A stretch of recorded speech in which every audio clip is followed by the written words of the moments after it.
Notice ಹಿನ್ನೆಲೆಯಲ್ಲಿ ಉಮೇಶ್ ಜಾಧವ್ ಇವತ್ತು ಹಾಜರಾಗುವ ಸಾಧ್ಯತೆ ಇದೆ. ನೋಟಿಸ್ಗೆ ಖುದ್ದು ಹಾಜರಾಗಿ ವಿವರಣೆ ನೀಡೋದಕ್ಕೆ ಶಾಸಕ ಉಮೇಶ್ ಜಾಧವ್ ಮುಂದಾಗಿದ್ದಾರೆ. ಕೆಪಿಸಿಸಿ ಕಚೇರಿಗೂ ಶಾಸಕ ಉಮೇಶ್ ಜಾಧವ್ ಭೇಟಿ ನೀಡುವಂತಹ ಸಾಧ್ಯತೆ ಇದೆ. ಸಿಎಲ್ಪಿ ನೋಟಿಸ್ ಹಿನ್ನೆಲೆಯಲ್ಲಿ ಜಾಧವ್ ಇವತ್ತು ಹಾಜರಾಗುವ ಸಾಧ್ಯತೆ ಇದೆ. ಕೆಪಿಸಿಸಿ ಕಾರ್ಯಾಧ್ಯಕ್ಷ ಈಶ್ವರ್ ಖಂಡ್ರೆ ಜೊತೆ ಜಾಧವ್ ಮಾತುಕತೆ ನಡೆಸುವ ಸಾಧ್ಯತೆ ಇದೆ.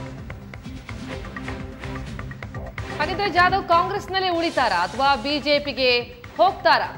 ಕುತೂಹಲ ಮೂಡಿಸ್ತಾ ಇದೆ.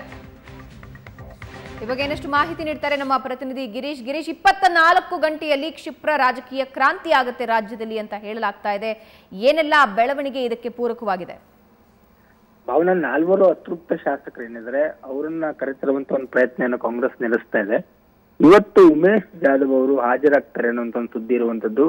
ಅದಕ್ಕೆ ಪ್ರಮುಖ ಕಾರಣ 2ನೇ ಬಾರಿ ನೋಟಿಸ್ ಏನ್ ಕೊಟ್ಟಿದ್ರು, ಖುದ್ದು ಹಾಜರಾಗಬೇಕು ಅಂತ. ಆ ನಿಟ್ಟಿನಲ್ಲಿ ಉಮೇಶ್ ಜಾಧವ್ ಅವರು ಇವತ್ತು ಹಾಜರಾಗಿ ಅದಕ್ಕೆ ವಿವರಣೆಯನ್ನ ಕೊಡ್ತಾರೆ ಅನ್ನುವಂತ ಒಂದು ಮಾಹಿತಿ ಇದೆ. ಇನ್ನುಳಿದಂತೆ 3 ಶಾಸಕರು ಏನಿದ್ದಾರೆ ಅವರು ನಾಳೆ ಬೆಂಗಳೂರಿಗೆ ಬಂದು ಇಳಿತಾರೆ ಅನ್ನುವಂತ ಒಂದು ಮಾಹಿತಿ ಇರುವಂತದ್ದು. ಅವರ ಬಂದ ಬಳಿಕ ಮೈತ್ರಿ ಸರ್ಕಾರಕ್ಕೆ ಎಲ್ಲೊಂದ್ ಕಡೆ ಸಂಕಷ್ಟ ಎದುರಾಗುತ್ತೆ ಅನ್ನುವಂತ ಒಂದು ಚರ್ಚೆ ರಾಜಕೀಯ ವಲಯದಲ್ಲಿ ಆರಂಭ ಆಗಿದೆ. ಇನ್ನ 24 ಗಂಟೆಯ ಬಳಿಕ ಸರ್ಕಾರದ ಕೌಂಟ್ ಡೌನ್ ಶುರುವಾಗುತ್ತೆ ಅನ್ನುವಂತ ಒಂದು ಚರ್ಚೆ ಬಿಜೆಪಿ ವಲಯದಲ್ಲೂ ಕೂಡ ಕೇಳಿ ಬರ್ತಾರೆ. ಹೀಗಾಗಿ ಅವ್ರು ಏನ್ ಮಾಡ್ತಾರೆ, ರಾಜೀನಾಮೆ ಕೊಡ್ತಾರೋ ಅಥವಾ ಸರ್ಕಾರಕ್ಕೆ ನೀಡಿರುವಂತ ಬೆಂಬಲವನ್ನ ವಾಪಸ್ ಪಡಿತಾರೋ, ಅದು ಕೂಡ ಸಾಕಷ್ಟು ಗೊಂದಲ ಇರುವಂತದ್ದು.